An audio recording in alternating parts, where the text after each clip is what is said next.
નમસ્કાર, આપ જોઈ રહ્યા છો જીએસટીવી ન્યૂઝ। આજનો દિવસ દેશની રાજનીતિ માટે, બિહાર માટે ખાસ, કારણ કે બિહારના ચૂંટણી પરિણામો જાહેર થઈ ગયા છે। અનેક ચર્ચાઓ વચ્ચે વિપક્ષ અને સત્તાધારી પક્ષ વચ્ચેના આક્ષેપ અને પ્રતિઆક્ષેપ વચ્ચે અને મતદાન બાદ આજે આખરે પરિણામનો જે દિવસ છે આવી જ ગયો અને જે રીતે સતત ચર્ચા જોવા મળી રહી હતી। એનડીએ 195 બેઠક પર આગળ જોવા મળી રહી છે। મહાગઠબંધનની જો વાત કરવામાં આવે તો મહાગઠબંધન 41 બેઠકો પર આગળ જોવા મળી રહ્યું છે।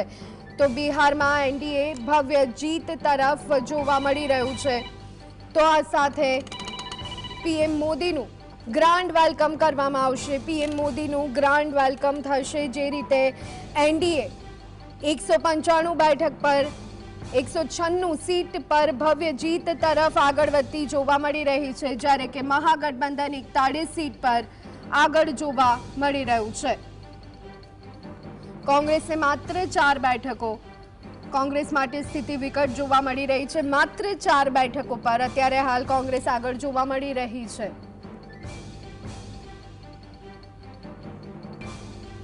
તો પટનામાં જેડીયુની ઓફિસે જશ્નનો માહોલ જોવા મળી રહ્યો છે। બિહારમાં ચાલ્યો મોદી અને નીતિશ કુમારનો મેજિક। ન ભૂતો ન ભવિષ્યથી નીતિશ કુમારનો મેજિક હજી પણ યથાવત જોવા મળી રહ્યો છે। મહાગઠબંધનને ભારે નુકસાન અને કોંગ્રેસના તો કહી શકાય કે સુપડા સાફ થતા જોવા મળી રહ્યા છે। બિહારમાં એનડીએ ભવ્ય જીત તરફ આગળ જતું જોવા મળી રહ્યું છે।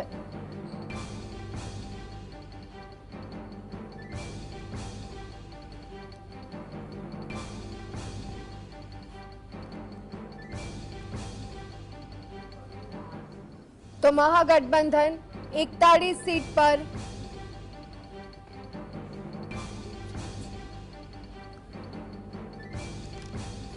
कांग्रेस ने मात्र 4 बैठकों पर कांग्रेस આગળ જોવા મળી રહી છે। જનસુરાજ પાર્ટી તો પોતાનું ખાતું ખોલાવવામાં પણ નિષ્ફળ જતી જોવા મળી રહી છે। જનસુરાજ પાર્ટીને લઈ, પ્રશાંત કિશોરને લઈ અને ઘણી ચર્ચાઓ જોવા મળી રહી હતી, પરંતુ આ વખતે જનસુરાજ પાર્ટીની જો વાત કરવામાં આવે તો ખૂબ જ હાઇપ ક્રિએટ કરવામાં આવ્યો હતો, પરંતુ એક બેઠક પર પણ તે આગળ જોવા નથી મળી રહી। બિહારમાં ભાજપ સૌથી મોટી પાર્ટી બની અને ઉભરી રહી છે। તો બિહારમાં લગભગ હવે કહી શકાય કે પરિણામ તરફ, રૂઝાનથી પરિણામ તરફ દિવસ આગળ વધતું જોવા મળી રહ્યું છે।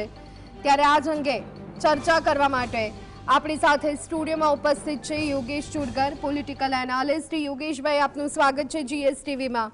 ઘણી બધી ચર્ચાઓ હતી નીતિશ કુમારને લઈને, વડાપ્રધાન નરેન્દ્ર મોદીને લઈને, તો આ ચૂંટણીમાં આક્ષેપો પ્રત્યાક્ષેપો અને પહેલેથી જ વોટ ચોરીને લઈ અને જે માહોલ દેશમાં બની રહ્યો હતો એ બધાની વચ્ચે ફરી એક વખત બીજેપી જ, અહીંયા એનડીએની વાત કરીએ પરંતુ એ પહેલાં જો બીજેપી પર જોઈએ તો એ જ મજબૂત પાર્ટી બની અને ઉભરી રહી છે। ફરી એક વખત કેવી રીતના જોઈ રહ્યા છો આ પરિણામોને?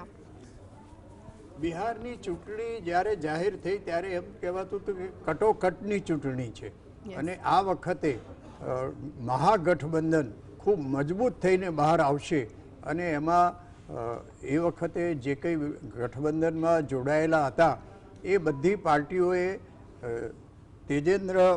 તેજસ્વી યાદવને પોતાના નેતા તરીકે જાહેર કર્યા, એટલે એ લોકો જીતે તો એ એના મુખ્યમંત્રી બને એવી પરિસ્થિતિ ઊભી થઈ હતી।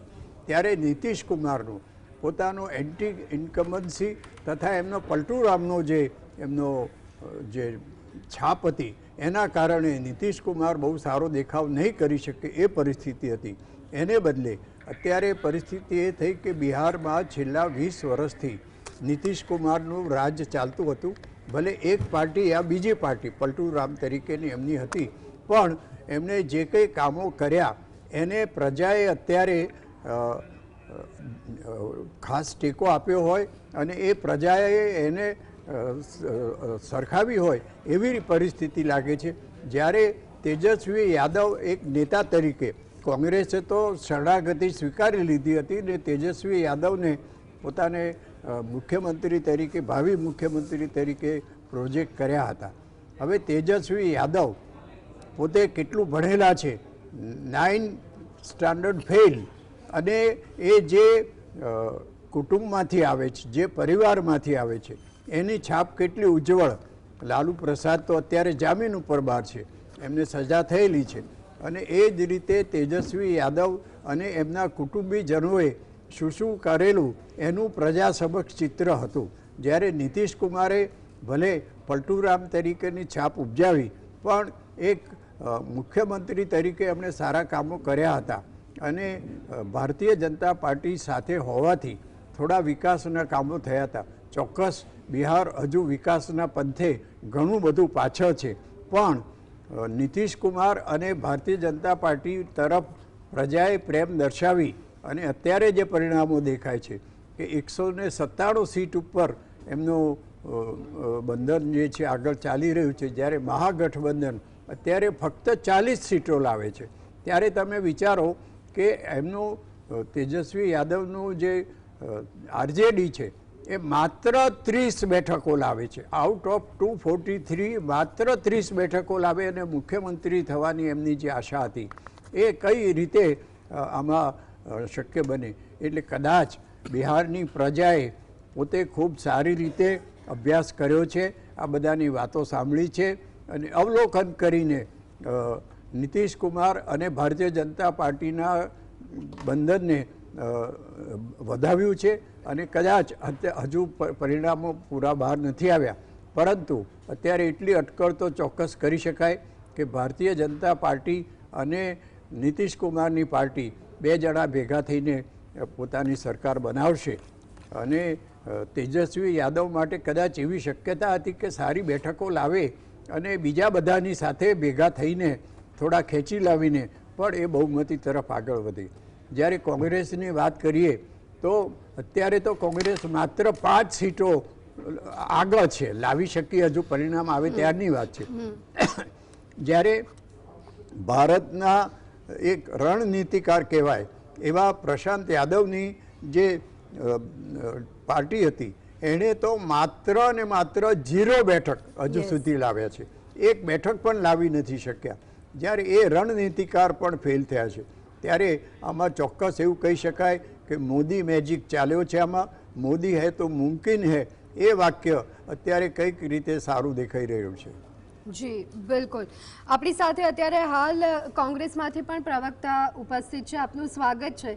શું સ્થિતિ અત્યારે હાલ બિહારમાં કોંગ્રેસની જોવા મળી રહી છે? જે રીતે આપણે અત્યારે સ્ક્રીન પર જોઈ રહ્યા છે, માત્ર 5 બેઠકો પર કોંગ્રેસ આગળ જોવા મળી રહી છે. એનાલિસિસ ચોક્કસ આપની પાર્ટી કરશે અને આપ પણ એ જ કહેશો, પરંતુ આપને વ્યક્તિગત રીતે કયા કારણો લાગી રહ્યા છે આ સ્થિતિમાં બિહારમાં કોંગ્રેસ કેમ? આ સ્થિતિમાં બિહારની અંદર કોંગ્રેસ 100% આજે અમારી 19 સીટો હતી એમાંથી 5 સીટો ઉપર અત્યારે દેખાઈ રહ્યું છે હજી, પણ એ અમને પણ સમજમાં નથી આવતું. કોંગ્રેસ પક્ષ પણ આજે અચંબામાં છે. અમારી મુખ્ય વાત છે કે જ્યારે રાજ્યની અંદર, દેશની અંદર મોંઘવારી, બેકારી, બેરોજગારી, એમાંય બિહારની અંદરથી જે પલાયન થયેલા લોકો વિવિધ રાજ્યોની અંદર, જેમ કે ગુજરાતમાં છઠ પૂજામાં જવા માટે ટ્રેનોની અંદર જેને ભીડમાં મરવું પડતું હતું, ટ્રેનો વધારે મૂકવા છતાં આજે એ બિહારની હાલત આ પ્રકારની હોવા છતાં આ મતદારો કેવી રીતે આ મત આપ્યા એ લોકોની સમજમાં, હજી પ્રજાની સમજમાં આવતું નથી કે આ રિઝલ્ટ અમારું ન હોઈ શકે એવું પણ આજે મતદારોમાંથી જાણવા મળી રહ્યું છે. પણ અમારી વાત એટલી છે કે આજે ગુંડારાજની વાત કરી રહ્યા છે, તો ગુંડારાજ તો આજે 20 વર્ષ પહેલાં લોકોએ જોયું હતું, એ આજે મતદાર નવા થઈ ગયા છે, તો એ વાત પણ નથી રહેતી. આજે એ લોકો ઘણી બધી 80 કરોડ જનતાને ફ્રી અનાજ આપી રહ્યા છે, તો વિકાસની વાતોમાં કોઈ દમ નથી. આપણે પણ આપણે ભણીએ તો આપણે ઇતિહાસમાંથી શીખતા હોઈએ છીએ, એટલે કદાચ વોટરે ઇતિહાસને ધ્યાનમાં લીધો હોય એવું બની શકે. ના, ઇતિહાસમાં એવું છે કે આજે પ્રજાને એ પણ ખબર છે કે આઝાદી અપાવનાર રાષ્ટ્રીય પક્ષ કોંગ્રેસના જે મહાન લડવૈયાઓ હતા, ગાંધી બાપુથી લઈ, સરદારથી લઈ, નહેરુથી લઈ, લાલ બહાદુર શાસ્ત્રીથી લઈ, તો આ લોકોએ દેશ માટે ઘણું બધું કર્યું. જ્યારે આપણા દેશમાં કશું નહોતું, ટાંકણી નથી બનતી, ત્યારે આ લોકોએ પ્રજાની સામે વિકલ્પો મૂક્યા. ત્યારે બધું આ યાન સુધી પહોંચવા સુધીના આપણી પાસે બધા સીમને આ બધી હોસ્પિટલો સરકારીને એ બધું બનાવવામાં આવ્યું, સિવિલને. આજે એ પરિસ્થિતિ છે કે વિકાસ ખાલી એનાથી નથી. અમારા જ્યારે નરસિંહ રાવ હતા વડાપ્રધાન ત્યારે પણ ખૂબ આધુનિકરણ કર્યું અને ઉદારીકરણની નીતિ લાવ્યા. એમાં મનમોહનસિંહને જોડ્યા. મનમોહનસિંહજી પછી બે કાળ દરમિયાન એમના 10 વર્ષના પ્રધાનમંત્રીના કાળ દરમિયાન એમણે ખૂબ સારું એવું રાજ કર્યું અને લોકોને ખૂબ સારું આપ્યું. આ વિકાસની વાતો હતી. પણ એનો લાભ લઈને જે ભારતીય જનતા પાર્ટીએ ખાલી પોતે ઢોંગ કર્યો છે, એ જીએસટી અમે જે ઓછા ભાવનું લાવ્યા હતા એ જીએસટી એ લોકોએ બમણી રીતે કરી નાખ્યું 28%. અને આજે તો એ જીએસટી ક્યાંય પહોંચાડી દીધું. પણ દલસુખભાઈ આજે પરિણામ શું છે એ સ્પષ્ટ છે અને એ સ્વીકારવું જ રહ્યું, કારણ કે લોકશાહીમાં પરિણામને અમે સ્વીકારીએ છીએ. પણ પરિણામમાં અમારો એક મુદ્દો રહ્યો છે વોટ ચોરીનો, જે પ્રજા પણ સમજી રહી છે. કરોડો પ્રજા રોડ ઉપર આવીને સમર્થન કરી રહી છે. આ કોઈ 1-2 લોકો નહીં કે કોઈ 25-50 લોકો નથી આવ્યા. કરોડો લોકો સમગ્ર દેશની અંદર વોટ ચોરીમાં જોડાયા છે અને એના જવાબો આજ સુધી ચૂંટણી પંચ આપી શક્યું નથી. અને જ્યારે એના જવાબો શાસક પક્ષના લોકો આપી રહ્યા છે ત્યારે સવાલ આ બંનેની વચ્ચે ઊભો છે કે આ બંને જવાબદાર કઈ રીતે છે આની અંદર. આજે વોટ ચોરીમાં એક ઘરની અંદરથી 245 મતદારો નીકળતા હોય, ઝીરો હાઉસ નામના કેટલાય મકાનો હોય અને 35 લાખ મતદારોને બોગસ બતાવવામાં આવતા હોય. આ રીતે રદ કરી નાખવામાં આવતા હોય સીમાંકનના બહાને કંઈક. પણ દલસુખભાઈ બિહારની ચૂંટણી પહેલા ઘણા સમય પહેલાથી રાહુલ ગાંધીએ વોટ ચોરીનો મુદ્દો ઉઠાવ્યો હતો. માની જે રીતે આપ આક્ષેપ કરી રહ્યા છો, વિપક્ષ આક્ષેપ કરી રહ્યો છે કે આ વખતે શું આપનું માનવું એવું છે કે આ વખતે પણ વોટ ચોરી થઈ છે? હા, 100% વોટ ચોરી થઈ છે. આ મુદ્દો અમારો છે અને રહેશે. આજે તો પછી જે ઓથેન્ટિક વોટર્સ છે તેમના પર આ મુદ્દાની કોઈ અસર જોવા નહીં મળી હોય તો પણ વોટિંગ થોડું આમથી આમ થયું હોત તો એ ફરક પણ અહીંયા આપણે જોઈ શકતા હોત. ના, વોટિંગમાં આ કારણ એવું કે છે મુદ્દો ઘણો ચર્ચામાં રહ્યો હતો વોટ ચોરીનો. રાહુલ ગાંધીએ સમયાંતરે પ્રેસ કોન્ફરન્સ કરી છે. અમે એક મુદ્દા ઉપર લઈ જાઓ કે આપના બધા મીડિયાની અંદર 150 થી અંદર બધી સીટો બતાવવામાં આવતી હતી. એક્ઝિટ પોલો જ હતા બધા. હવે એ લોકો પણ ખોટા પડ્યા છે આમાં તો. પણ એવું તો નથી કે અમે લોકો ખોટા જોવા મળ્યું છે તો એ લોકોને ખોટા પાડીને તો આ બધું કઈ રીતે સરકાર ન શક્ય છે? બનતી હોવાનું એક્ઝિટ પોલમાં જોવા મળ્યું છે અને પછી કોંગ્રેસની સરકાર બની છે. એક્ઝિટ પોલને લઈને ભૂતકાળમાં પણ સવાલ ઉઠ્યા છે. એક્ઝિટ પોલમાં એમ તો અમારા હરિયાણાની સરકાર બતાવતા હતા ક્યાં બની, ત્યારે પણ અમે વોટ ચોરીનો મુદ્દો ઉઠાવેલો હતો. અમે તો ઘણી બધી આ એક જ વાત અત્યારે પ્રજાની અંદર ચાલી રહી છે. અમારા મનની વાત નથી કરતા કે આટલું પરિણામ, આટલું ખરાબ રીતનું પરિણામ કેવી રીતે હોઈ શકે. જ્યારે બિહાર 1 થી 5માં ટોપ 5ની અંદર ગુનેગારીમાં એનો આંકડો વધતો હોય, સૌથી મોટા ગુંડાઓ એ પાર્ટીમાં લડી રહ્યા હોય, બેરોજગારી હોય, મોંઘવારી હોય અને યુવાનો રોડ ઉપર હોય, પલાયન કરતા હોય, મહિલાઓની કોઈ સલામતી ન હોય, ત્યારે કઈ રીતે આ રિઝલ્ટને માની શકે બધા? એટલે પ્રજા પણ આમાં તો અઢવમાં છે કે આ વાત હજી ગળે બેસતી નથી. ઘણા બધા 10,000 જેમ કે રૂપિયા ખાતામાં નાખ્યા, મહિલાઓ મતદાન વધારે કર્યું, આવી બધી શક્યતાઓ પણ બતાવે છે. પણ મહિલાઓ 10,000 ખાતામાં નાખવાથી બધી મહિલાઓ તો મતદાન નથી કરી દેવાની. એ તો કોઈ બધી લાલચમાં તો આવવાની નથી. એટલે કંઈક ને કંઈક વોટ ચોરી જે છે એ ચૂંટણી પંચ જવાબ આપતું નથી. તેના માધ્યમમાં અમે કહી રહ્યા છીએ અને દરેક રાજ્યોમાં વિપરીત પરિણામો આવ્યા છે. કેમ હરિયાણામાં એક્ઝિટ પોલ બોલતું હતું એ ન થયું? કેમ અહીંયા બોલતું હતું એના કરતાં વધારે થયું રિઝલ્ટમાં?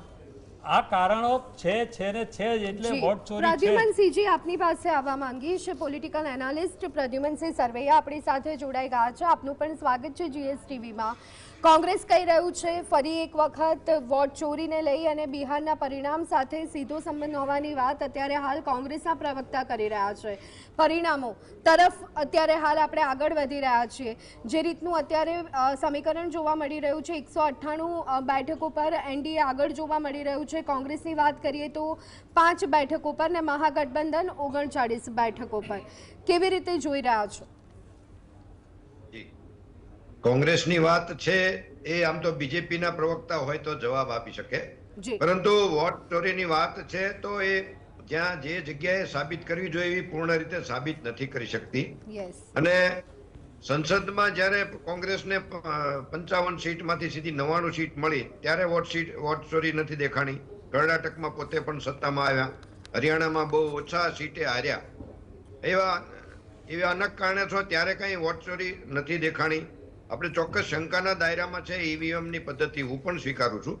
પરંતુ જે સ્ટેજ ઉપર જવું જોઈએ ત્યાં એની ક્લિયર કરવા માટે કે એની વોટ ચોરી હોય તો સાબિત કરવા માટે ત્યાં ક્યાંક ને ક્યાંક કોંગ્રેસ નબળું પડે છે.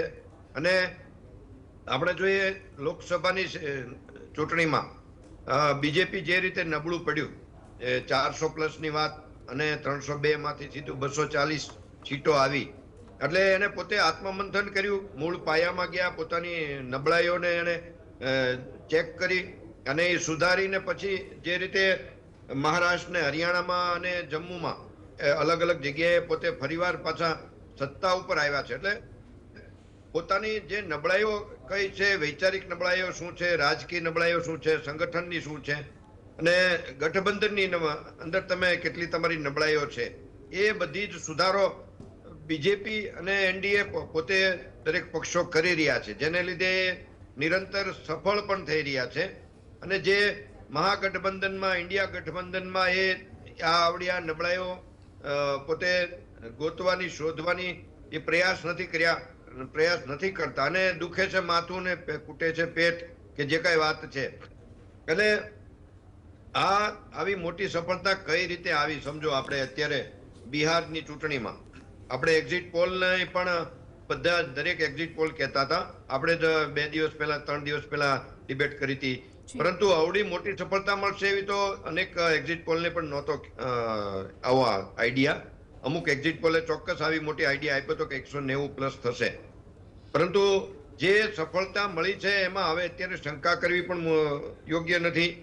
એવી જેને આપણે યાદવોની સીટ કહી, એમાં પણ યાદવો જે બહુમત વિસ્તાર છે એ વિસ્તારોમાં પણ 4 માંથી 3 સીટ જ્યારે એનડીએને મળી છે, બીજેપીને મળી છે, ત્યારે આ ચોક્કસ દેખાય છે. આપણે ચૂંટણીમાં પણ જોયું છે કે મહાગઠબંધનના નેતાઓ જે છે, રાહુલ ગાંધી પોતે પણ ક્યાંય ચૂંટણીમાં આટલા બધા નજર નહોતા આવ્યા પ્રચાર ને પ્રસારમાં.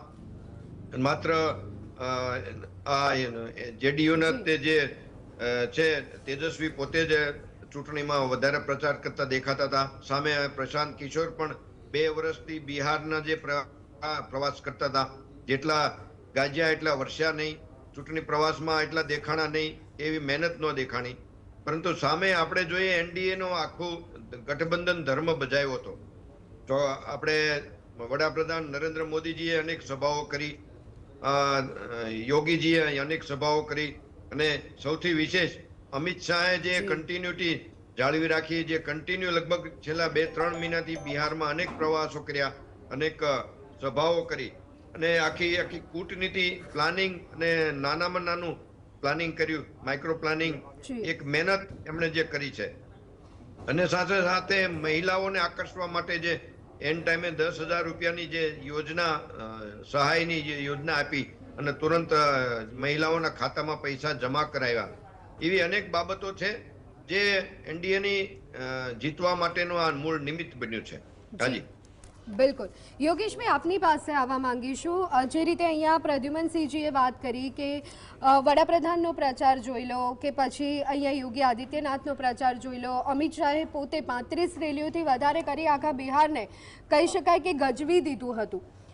મહાગઠબંધનની વાત કરીએ તો તેઓ સાથે તો છે, પણ ક્યાંક લાગે છે કે તેઓ ખરેખર ખરા અર્થમાં સાથે નથી. કારણ કે તેજસ્વી યાદવની વાત કરવામાં આવે તો તે ઘણા સમય સુધી તો પ્રચાર કરવા નહોતા નીકળ્યા, જ્યાં સુધી તેમનું નામ જાહેર કરવામાં ના આવ્યું સીએમ પદ તરીકે, સીએમ પદ માટે.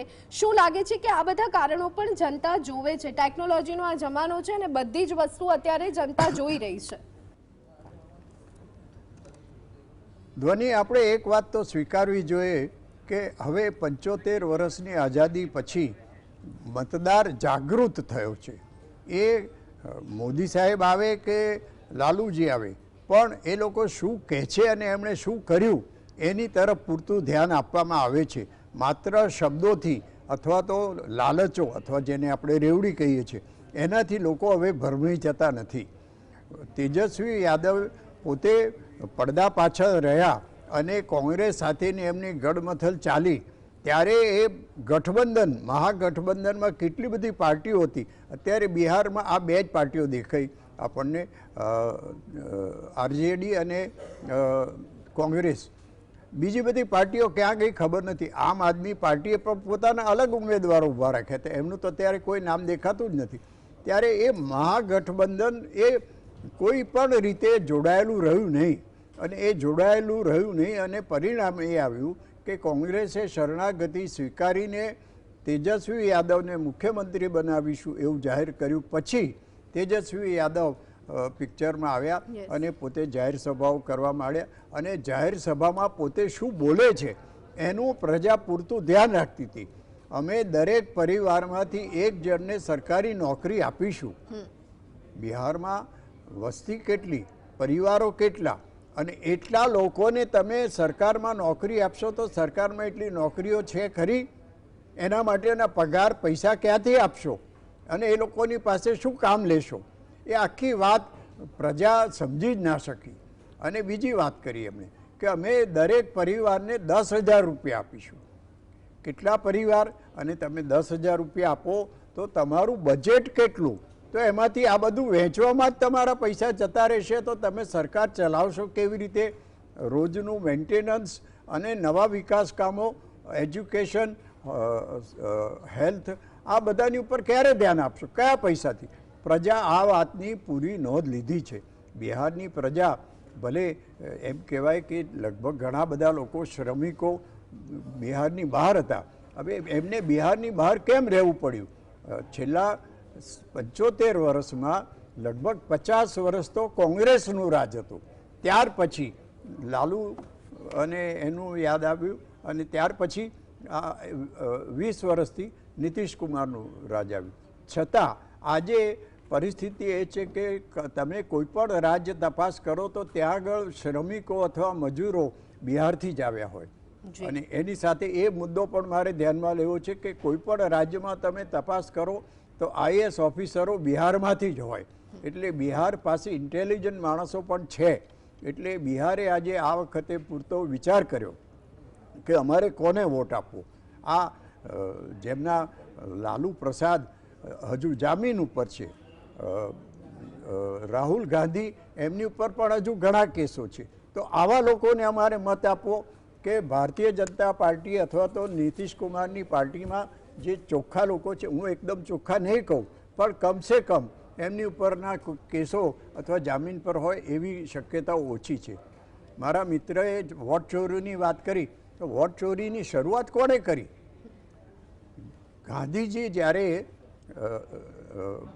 આપણા ભારતના પહેલાં વડાપ્રધાન નક્કી કરવાના હતા ત્યારે કોંગ્રેસ કમિટીમાં સરદાર પટેલને 15 વોટ મળ્યા અને જવાહરલાલ નહેરુને 0 વોટ મળ્યા. છતાં એમને વડાપ્રધાન બનાવી દીધા. તો તમે મતદાન કર્યું અને આખો એ મતદાનને તમે નાખી દીધું અને પંડિતજીને વડાપ્રધાન બનાવ્યા. આ વોટ ચોરીનો સૌથી પહેલો દાખલો આઝાદ ભારતમાં થયો. અને ત્યાર પછી કોંગ્રેસમાં પણ કેટલી બધી વોટ ચોરી થઈ હતી. અને વોટ ચોરી કરતાં ઇલેક્શનને તમે કેટલું માન આપો છો. ઇન્દિરાજી જ્યારે કોર્ટમાંથી કેસનો ચુકાદો આવ્યો અને એમની ચૂંટણી રદ થઈ, એ રદ થઈને પાછલી અસરથી એને દૂર કરી અને પોતે વડાપ્રધાન તરીકે રહ્યા, ઇમરજન્સી દાખલ કરી. આ બધું જે કર્યું એ પ્રજા ભૂલી નથી. અમારા જેવા વિશ્લેષકો ન તો અમે આ પાર્ટીનું કે આ પાર્ટીનું સમર્થન કરીએ છીએ, પણ આ બધું શું ચાલે છે તો જોઈએ છે. એટલે ભૂતકાળ તમારો ભવ્ય છે કોંગ્રેસનો, અને એ ભવ્ય ભૂતકાળ આજે 0-5 સીટ લાવીને તમે બિહારમાં બતાડ્યું. રાહુલ ગાંધીએ પણ ત્યાં કેટલી બધી મિટિંગો કરી, એમના બેન પ્રિયંકાજીએ પણ કેટલી બધી મિટિંગો કરી અને કેટલી બધી વાતો કરી. અને એમનો એક જ આશય આખી મિટિંગમાં કે અમે તમને લાલચો આપીશું, અમે તમને 10,000 આપીશું, અમે આ આપીશું, અને મોદી તો આવા છે ને અમિત શાહ તો આવા છે, પણ અમે શું કરીશું એવી કોઈ વાત વિકાસની કરી નહીં. 50 વર્ષ કોંગ્રેસનું રાજ્ય રહ્યું તો પણ બિહાર પછાતનું પછાત જ રહ્યું. બિહાર પાસે તમે બેન સરખામણી કરો તો બિહાર પાસે કેટલી કુદરતી સંપત્તિ છે. ગંગા નદી ત્યાં છે, કેટલી બધી ખાણ છે, કેટલું બધું ખનિજ મળે છે, અને બિહાર પાસે કેટલું બધું માનવ બળ છે. છતાં પણ 50 વર્ષમાં કોંગ્રેસે બિહારનો કોઈ વિકાસ કર્યો નહીં.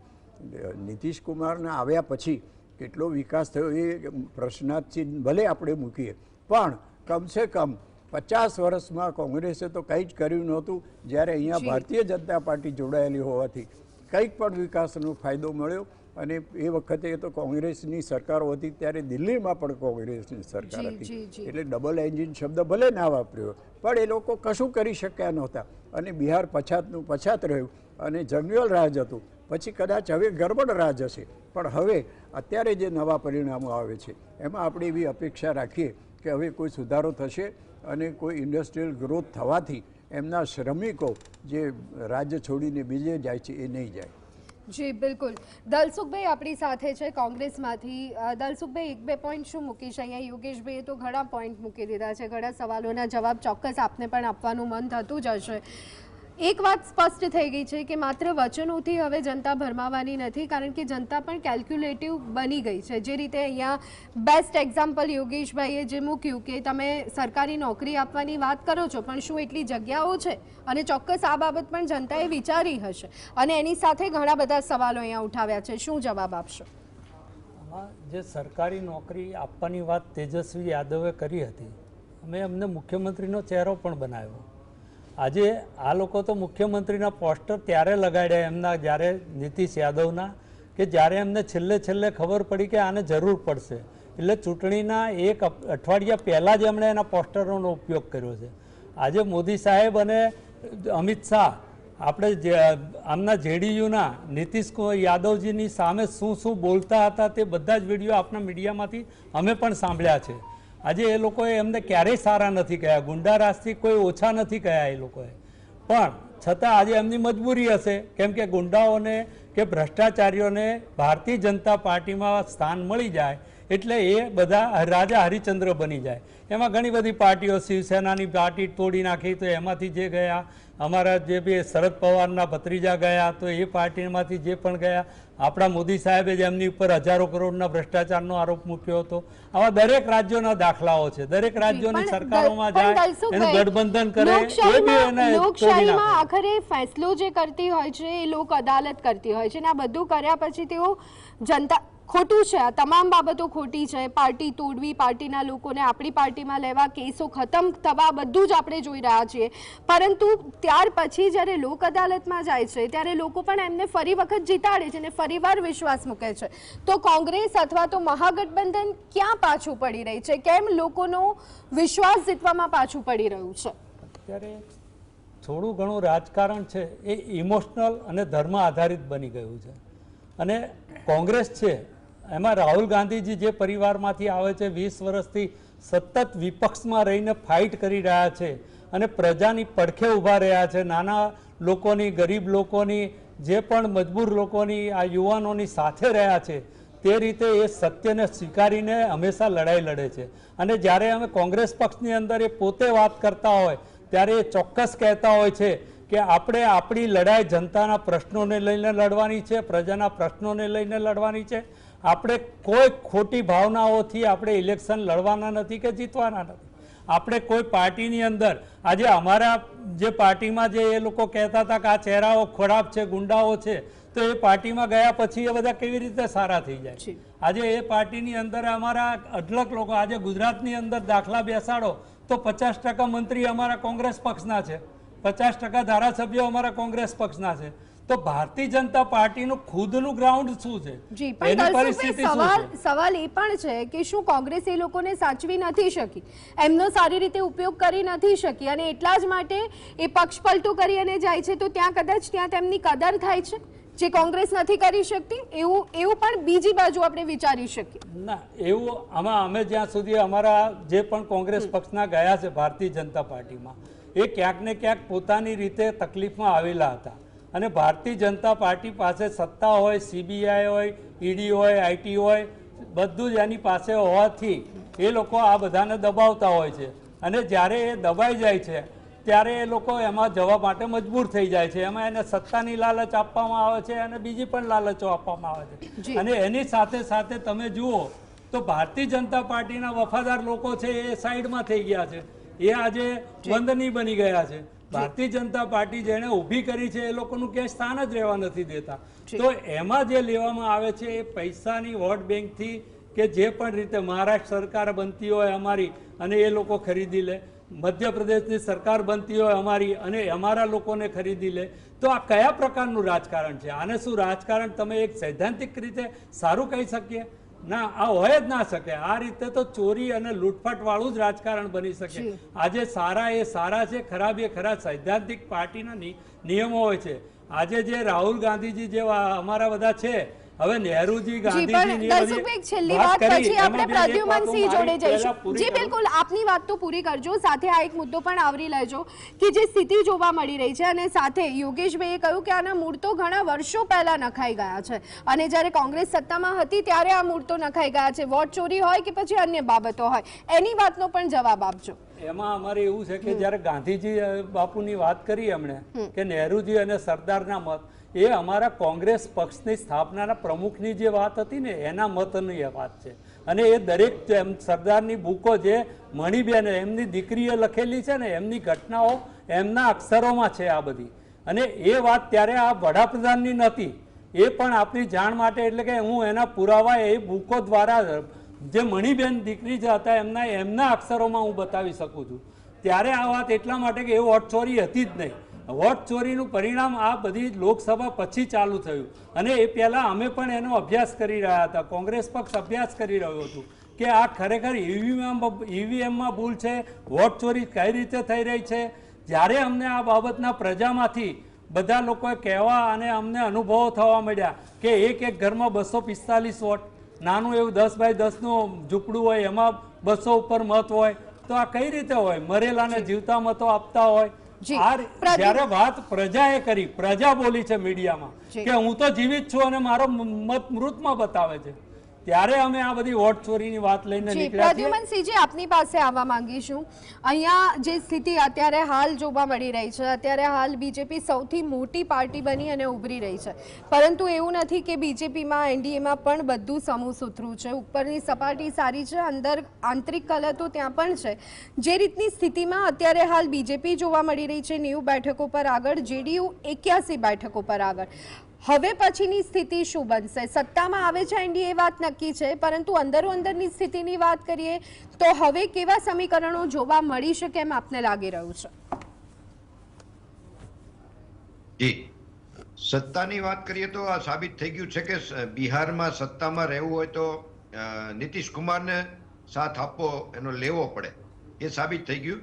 એમાં આ વખતે લાગતું હતું કે પલટુરામ તરીકે પ્રખ્યાત નીતિશ કુમારને વોટ, એની સીટો ઓછી આવશે, એના બદલે સૌથી વધારે સીટો નીતિશ કુમારની આવી છે. અને ગઠબંધનની વાત કરીએ તો કેન્દ્રમાં પણ નીતિશ કુમારની પાર્ટીનો સપોર્ટ છે અને નાયડુજીનો છે.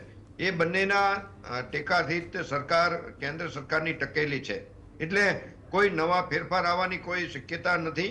અને બીજેપીના પક્ષમાં અંદરની જે વાત છે તો પાર્ટી કોઈ ધારાસભ્યો બીજેપીના જે કાંઈ નિર્ણયોથી વિરુદ્ધ જાય એવી કોઈ શક્યતા નથી. એટલે હાલના સમયે નીતિશ કુમાર જ પોતે સીએમ બનશે. જે ગઈ ટર્મમાં નીતિશ કુમારની તો સીટો બહુ જ ઓછી હતી, 43 હતી, અને બીજેપીની 74 હતી, છતાં પણ નીતિશ કુમારને સીએમ બનાવ્યા હતા.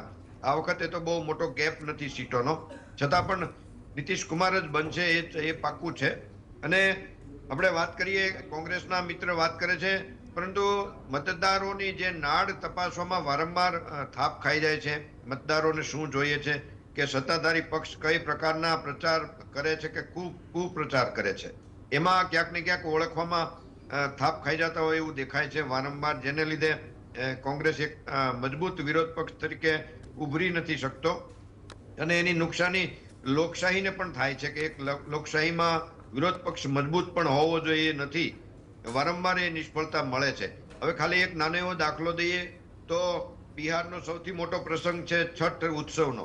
તો છઠ ઉત્સવ જે છે બીજેપીએ અને જેડીયુએ દેશભરમાં ઉજવ્યો અને એને લાઈવ કર્યો અને જે રીતે એને પ્રદર્શિત કર્યો, એટલે બિહારના લોકોની લાગણી જીતવામાં પોતે સફળ થયો.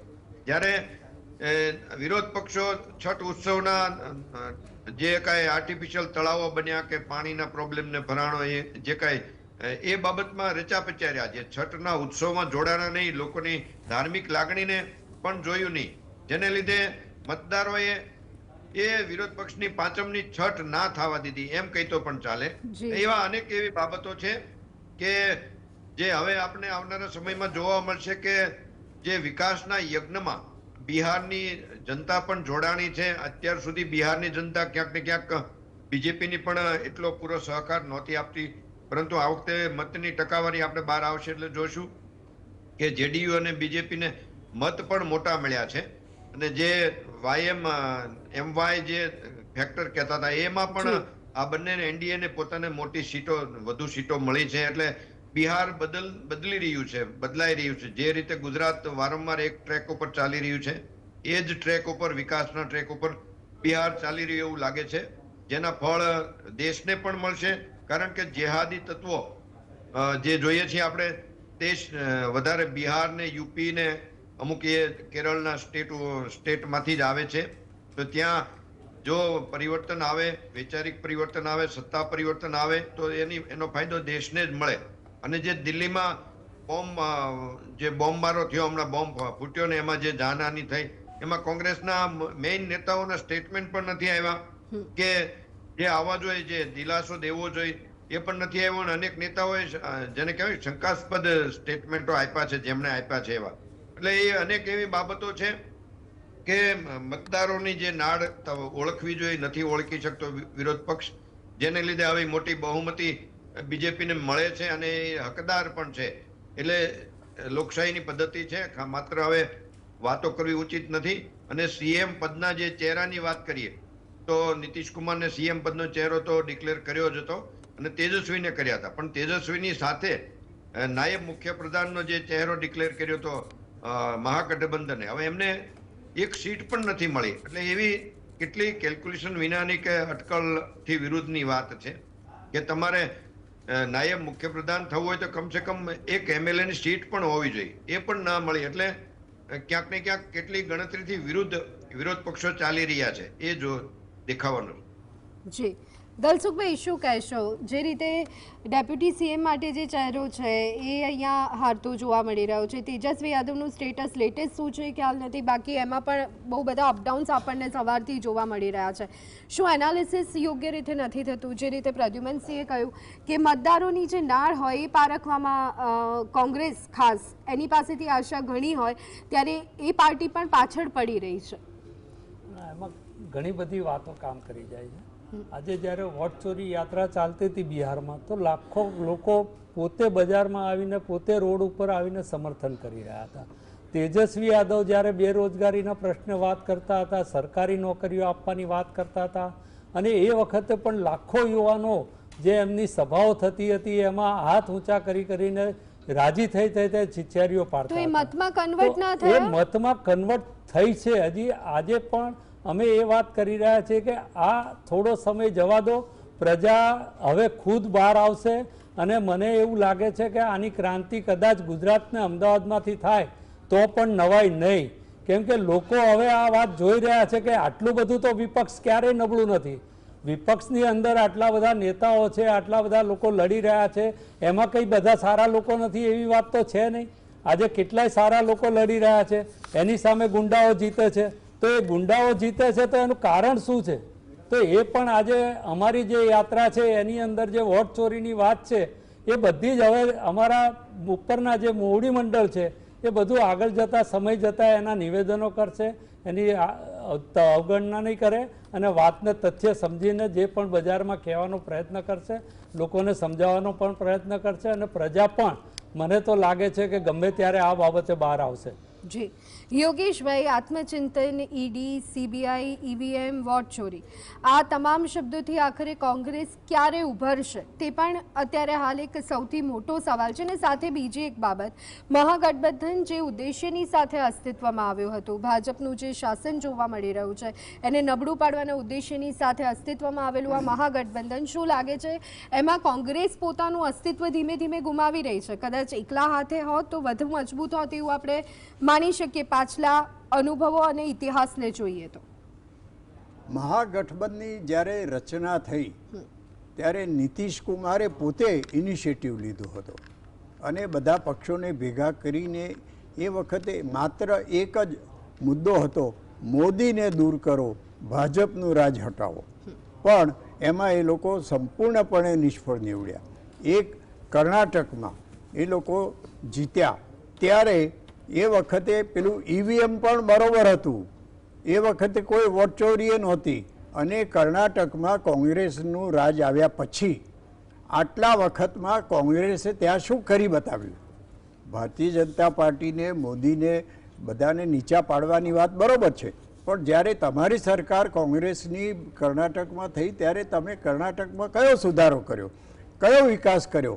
ત્યાં પણ તમે જુઓ તો કેટલા બધા ભ્રષ્ટાચારના કેસો છે, પણ એને કોંગ્રેસ જરાય ધ્યાનમાં લેતી નથી. પણ મહારાષ્ટ્રમાં પેલા આમ ગયા ને પેલા આમ ગયાની વાત કરે છે, પણ કોંગ્રેસે પોતે કર્ણાટકમાં કંઈક નવો સુધારો કરી બતાડ્યો હોત તો બીજા રાજ્યોમાં પણ એની અસર થઈ હોત. એટલે કોંગ્રેસ પોતે જો સરકારમાં આવે તો શું કરી શકે એ બતાવવા માટેનો એક સારામાં સારો દાખલો કર્ણાટકની સરકારનો હતો, જેમાં એ લોકો સંપૂર્ણપણે નિષ્ફળ ગયા. બીજી વાત, તમે જ્યારે તેજસ્વી યાદવની વાત કરો ત્યારે હિન્દુ મુસ્લિમની વાત તેજસ્વીએ કરી, અને એ આરજેડી પક્ષે ઘણા બધા મુસ્લિમ ક્રિમિનલ્સ, હજુ તો કેટલાક એમાંના જેલમાં છે, એવાઓને સાથ આપીને અત્યાર સુધી એમની સાથે ને સાથે રહ્યા. અને YM એ સૂત્ર નવું આપ્યું કે યાદવ એટલે એ એક જાતનો જાતિવાદ ઊભો કર્યો, અને મુસ્લિમો એ બેનો સાથ લઈને અમે સરકાર બનાવીશું. આ YM સૂત્ર પ્રજાએ સ્વીકાર્યું નહીં. કદાચ બધા યાદવોએ તેજસ્વીના પક્ષને મત નહીં આપ્યા હોય એવું અત્યારના પરિણામો બતાડે છે કે યાદવો એમ માને છે કે અમે માત્ર યાદવ છીએ એટલા માટે નહીં, પણ અમે ભારતીય છીએ, બિહારી છીએ, અને અમારે બિહારનો વિકાસ જોઈએ છે. યાદવોનો વિકાસ કરવામાં તો લાલુ પ્રસાદ, મુલાયમસિંહ એ બધા ક્યાંના ક્યાં આગળ વધ્યા. અને મને કહેવા દો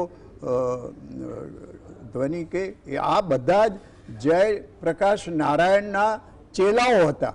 મુલાયમસિંહ હોય કે લાલુ પ્રસાદ હોય, એ હવે જયપ્રકાશ નારાયણ તો ક્યાં ભૂલાઈ ગયા ખબર નથી, પણ એ જે સુરાજ્યની વાત કરતા હતા એ સુરાજ્યને બાજુમાં મૂકીને મુલાયમસિંહ અને લાલુ પ્રસાદે જે રાજ્ય કર્યું છે, જંગલ રાજ શબ્દ હજુ ગુંજા કરે છે.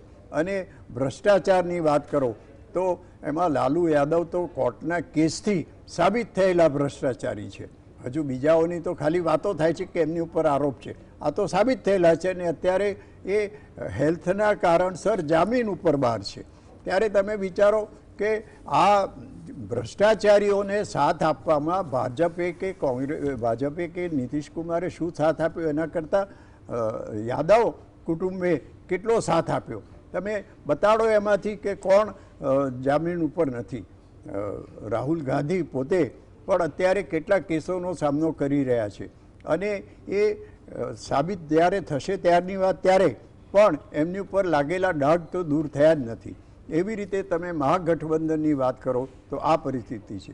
મારે સ્પષ્ટતા કરવી જોઈએ કે હું રાજકીય વિશ્લેષક છું, એટલે કોઈ પણ પાર્ટીનો સમર્થક કે એનો વિરોધી છું એવું નથી, પણ અમને જે દેખાય છે એ અમે વાત કરીએ છીએ.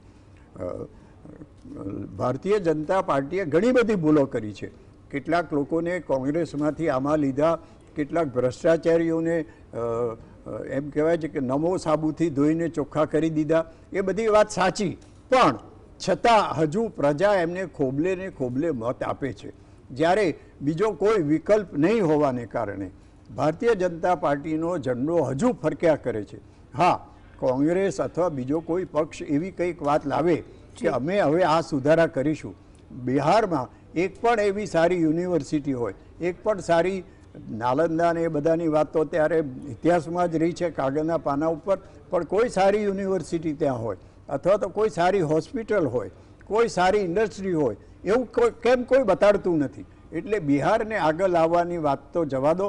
બિહારમાંથી શ્રમિકો હવે ધીમે ધીમે પહેલાં જતા હતા એના કરતાં વધારે બહાર જાય એ પરિસ્થિતિ આવીને ઊભી રહી હતી.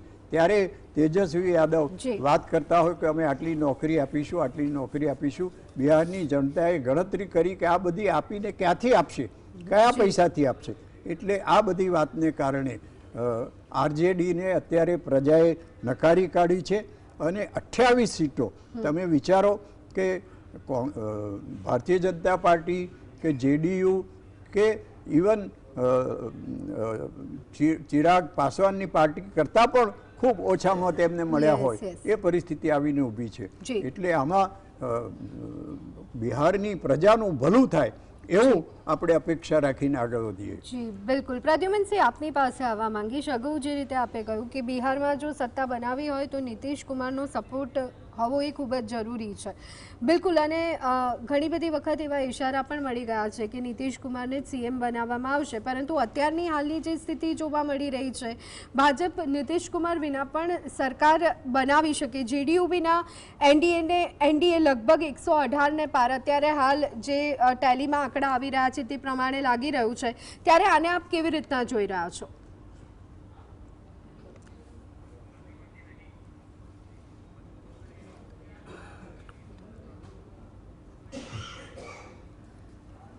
ત્યાં પછી સીધી સરકાર ઉપર ઇફેક્ટ થાય. અને હજુ ભાજપ પાસે એવો કોઈ ચહેરો નથી. હવે આવનારા સમયમાં 5 વર્ષમાં ભાજપ પોતે કદાચ પોતાનો સીએમ ચહેરો બનાવે, અથવા તો અત્યારે 2.5 વર્ષ જેડીયુને બેસવા દે નીતિશ કુમારને, પછી બદલાવ કરે. પરંતુ હજી હાલના સમયમાં તો હું માનું છું ત્યાં સુધી કદાચ 1.5 વર્ષની પણ કન્ડિશન કરે અને નીતિશ કુમારને સીએમ તરીકે કન્ટિન્યુ રાખે. અને કોંગ્રેસના મિત્રોએ હમણાં કહેતા હતા કે હવે આવનારા સમયમાં ફેરફાર થશે તો પાછો કોંગ્રેસનો સમય આવશે. પરંતુ હવે તો આપણે વિરોધ પક્ષ નામશેષ થઈ રહ્યું છે, જે રીતે ગુજરાતમાંથી પણ થઈ રહ્યું છે અને હવે બિહારમાં પણ ઘણા સમયથી નામ જેને કહેવાય કે લુપ્ત થઈ રહ્યું છે. તો હવે એ કઈ રીતે આવશે એ મોટો પ્રશ્ન છે. કારણ કે મોદીની સમકક્ષ એવું કોઈ નેતૃત્વ પણ નથી વિરોધ પક્ષ પાસે, ખાસ કરીને કોંગ્રેસ પાસે નથી, જે હોવું જોઈએ. અને જે પ્રોબ્લેમ્સ વર્લ્ડ વાઇઝ જે પ્રોબ્લેમ છે, જે કટ્ટરવાદને વિશ્વ પોતે દુઃખી છે, એને સૌથી મોટી ઇફેક્ટ ભારતને છે. હવે એ મેઇન પ્રશ્નને વિરોધ પક્ષ મુદ્દા તરીકે પણ નથી લઈ શકતું, એવા કોઈ એની વિરુદ્ધમાં ફેવરમાં સ્ટેટમેન્ટ આપવાની પણ જીગર નથી કરી શકતું. તો એ લોકશાહીમાં પોતે કઈ રીતે ટકી શકશે એ મોટો પ્રશ્ન છે. એટલે જે ઇફેક્ટેડ મુદ્દાઓ છે, દેશને જે ઇફેક્ટેડ મુદ્દાઓ, જે અનેક મુદ્દાઓ છે, પરંતુ એને વિરોધ પક્ષે જ ઉઠાવવા પડે. એને કોઈ પ્રજા તો સીધી ઉઠાવે નહીં. અને પ્રજા જ્યારે વિરોધ પક્ષ નિષ્ક્રિય હોય ત્યારે જ પ્રજા બહાર રોડ ઉપર આવે. એટલે મોંઘવારી છે, કટ્ટરવાદ છે, લોકશાહીની ઘટતી અસર છે, ઇફેક્ટ છે, અને ખેડૂતોના અનેક પ્રશ્નો છે. આવા પ્રશ્નો વિરોધ પક્ષને ક્યાંય નજર નથી આવતા, જેનો ફાયદો સત્તાધારી પક્ષ લે છે. અને વોટ ચોરી એ જ એવા મુદ્દા જે કોઈ ઇફેક્ટેડ નથી, પ્રજાને પણ ઇફેક્ટ નથી કરતા કે તમે સાબિત નથી કરી શકતા, એ મુદ્દામાં ખોટો સમય વેડફવો. અને નેતૃત્વ, જે સક્ષમ નેતૃત્વ હોવું જોઈએ, એ વિરોધ પક્ષમાં ક્યાંય દેખાતું નથી. માત્ર વારસાઈ જેને કહેવાય કે પિતાના પુત્રનો વારસો સંભાળતા હોય. એક બાજુ આપણે રાજાશાહીને દૂર કરી છે, એ માટે કેટલા વર્ષો સુધી આંદોલનો થયા છે. તો લોકશાહીમાં ફરીવાર એ જ પિતા પુત્રને પેઢી દર પેઢી જો સત્તામાં આવતા હોય, એ પણ સક્ષમ ન હોય, અને જો સક્ષમ હોય તો પ્રજા પણ સ્વીકારે છે. બીજી એક બાબત કે જે મુદ્દા ઉઠાવવા જોઈતા હતા એમાં વિપક્ષ પાછો પડ્યો, અને સાથે બીજી એક બાબત કે જાતિ સમીકરણો આમ તો ચૂંટણીમાં હોવા જ ના જોઈએ, પરંતુ અહીંયા આપણી એક કહી શકાય કે લોકશાહીની બીજી સાઈડ એ પણ છે કે જાતિ સમીકરણોને ખૂબ જ ધ્યાને લેવાતા હોય છે, અને એ ક્યાંક ને ક્યાંક આ વખતે આરજેડીના સપોર્ટમાં ના રહ્યા એવું આપણે કહી શકીએ. કારણ કે મુસ્લિમ અને યાદવ કોર મજબૂત રહ્યો, 90% યાદવોએ જે રીતની સ્થિતિ અત્યારે હાલ જોવા મળી રહી છે, કેવી રીતે આને પણ આપ જોઈ રહ્યા છો? બીજેપી એમાં અને એનડીએ લાંબા ગાળે એમાં સફળ રહ્યું છે કે જાતિવાદ ઉપર જે બિહાર ચાલતું હતું, એ બિહારને જાતિવાદથી થોડી ત્યાંથી ધ્યાન ખેંચવામાં સફળ રહ્યું છે. અને જાતિવાદને બદલે વિકાસના મુદ્દા, રાષ્ટ્રહિતના મુદ્દા અને બીજા અનેક અન્ય મુદ્દાઓ કૂટનીતિઓમાં એ લઈ જવામાં સફળ રહ્યું છે. જે રીતે જંગલરાજની વાત છે, હજી પણ એ પેઢી બિહારમાં છે એવી એ લોકો કે જે જંગલરાજને યાદ કરીને એનાથી ડરે છે કે એને મત ન આપવો. પછી એમાં યાદવ પોતે પણ આવી જાય અને બીજા અન્ય સમાજો પણ આવી જાય, જેની ઇફેક્ટ અત્યારે મહાગઠબંધનને પડી છે. એટલે ધીમે ધીમે જે બિહાર પણ બદલાઈ રહ્યું છે, બિહાર પણ જાતિવાદના વર્તુળમાંથી, ચક્કરમાંથી બહાર આવી રહ્યું છે, એવું ચોખ્ખું આ પરિણામો પરથી દેખાય છે. જે દેશને માટે પણ એક સારી વાત છે કે બદલતી રાજનીતિમાં પણ બિહાર એ ટ્રેક ઉપર આવ્યું છે. જેનો ફાયદો દેશને પણ મળશે અને બિહારને તો પણ ચોક્કસ મળશે. જી બિલકુલ. દલસુખભાઈ, આપની પાસે આવવા માંગીશ. તેજસ્વી યાદવ અને રાહુલ ગાંધી બંને સાથે પણ જોવા મળ્યા, પરંતુ ઘણી બધી જગ્યાઓ તો એવી છે કે જ્યાં રાહુલ ગાંધીએ પ્રચાર કર્યો ત્યાં જ કોંગ્રેસ હારી રહ્યું છે. તો અહીંયા ક્યાંક તેજસ્વીના રોજગારી અપાવવાના વચનો તો રાહુલ ગાંધીનું વોટ ચોરી પર અડીને રહેવું, ક્યાંક ને ક્યાંક આ બંને મુદ્દાઓ અંદરને અંદર મહાગઠબંધનને પણ વિભાજિત કરી રહ્યા હતા. શું આપ આ વાત સાથે સંમત થાવ છો? અમે મહાગઠબંધન તો સાથે મળીને જ લડ્યું છે અને પ્રયત્ન કર્યા છે જે પ્રજાના પ્રશ્નો હોય તેને લઈને, અને એમાં બેરોજગારીથી લઈ, મોંઘવારીથી લઈ, બેકારીથી લઈ અને જે નોકરી આપવાના વચનો હતા, બહેનોને આપવાના વાતો હતી, આ બધી વાતો અમારી હતી. અને અમે બીજા રાજ્યોમાં જ્યાં અમારી સરકાર છે ત્યાં અમે જે વચનો પાળ્યા છે તે ત્યાંની સરકારોમાં બધાને દેખાય પણ છે અને બધા માને પણ છે. અમે બધે જ્યાં અમારું તેલંગાણામાં પણ અમે વચનો આપ્યા હતા એમાં તો મોટાભાગના અત્યારે અમે પાળ્યા છે. એમ કર્ણાટકમાં અમારા જે વચનો આપેલા હતા ત્યાં પાળ્યા છે. હજી કર્ણાટકમાં આજે અમારી જ સરકાર છે. આજે વિશ્લેષક ભાઈઓને ભલે જે વિપક્ષમાં હોય ને એ ક્યાંક સત્તા ઉપર હોય, એમને ગમે ન ગમે એ એમનો વિષય છે, પણ આજે કર્ણાટકને આ બધા રાજ્યોમાં અમે જે વચનો આપ્યા હતા એ પાળવાની કોશિશ કરી છે અને લગભગ વચનો પૂરા કર્યા છે. જ્યારે ભારતીય જનતા પાર્ટી આજ સુધી એના સુપ્રીમો પણ ગમે તે વચન આપે ને તો એ તો કહે કે ઓ તો જુમલા થા, આવી બધી વાતોથી એ લોકો છટકી શકે છે. અને અમારો પક્ષ સાચી વાત કરે છે, કોંગ્રેસ પક્ષને મહાગઠબંધન સાચી વાત કરે છે, તો લોકોને એ વાત સમજમાં નથી આવતી અને પ્રજાની સમક્ષ એ લોકો જુદી રીતે મૂકે છે. આજે એ કે રેવડી ના અપાય, તો રેવડી આપવા 80 કરોડ લોકોને મફત અનાજ કેવી રીતે આપવામાં આવે છે? 10,000 બહેનોના ખાતામાં કેમ નાખવામાં આવે છે? રાજસ્થાનમાં વાત કરતા હતા તો ત્યાં કેમ 450માં ગેસનો બાટલો આપવામાં આવે છે? ત્યાં કેમ બધી યોજનાઓ દાખલ કરી છે? ગુજરાતની બહેનોને કેમ નથી આપવામાં આવતું? ગુજરાતના ખેડૂતોને શા માટે કશું આપવામાં નથી આવતું? આજે આટલું મોટું હોનારત થઈ, વરસાદ ખૂબ પડ્યો અને બધા ખેડૂતો દેવામાં આવી ગયા, તો દેવું કેમ માફ નથી કરી શકતા? લાખો કરોડોનું દેવું તમે ઉદ્યોગપતિનું માફ કરી શકતા હો તો ખેડૂતોનું દેવું માફ થવું જોઈએ, એવું ખેડૂતોની લાગણી છે, એવું આખા સમગ્ર દેશની લાગણી છે. તો મનમોહનસિંહજી આ કાર્ય કરી શકતા હોય તો મોદી સાહેબ ગુજરાતના છે, તો અમારી માંગણી છે કે અહીંયા જ્યારે એમનું જ મજદૂર પંચાયત ભારતીય જનતા પાર્ટીનું મજૂરોના પ્રશ્ન ખુલ્લેઆમ રિવરફ્રન્ટ ઉપર લડી રહ્યા છે, છતાં મજૂરોને ન્યાય નથી આપી રહ્યા. જે કાયદો 45 કાયદા પેલામાં હતો એની જગ્યાએ 3 કાયદામાં એ મજૂરોનો કાયદો મૂકી દીધો. આજે મજૂર લડશે કોની સામે? કે આટલા મોટા ઉદ્યોગપતિ સામે લડવા માટે મજૂરો પાસે કશું નથી. જી બિલકુલ. દલસુખભાઈ, મુદ્દા અહીંયા આપે ઘણા બધા મૂક્યા છે અને કદાચ એમાં વાસ્તવિકતા પણ હશે, પરંતુ એ વાત તો સ્વીકારવી રહી કે ફરી એક વખત આત્મચિંતન કરવાનું જ કોંગ્રેસ અને મહાગઠબંધનના ભાગે તો આવ્યું છે.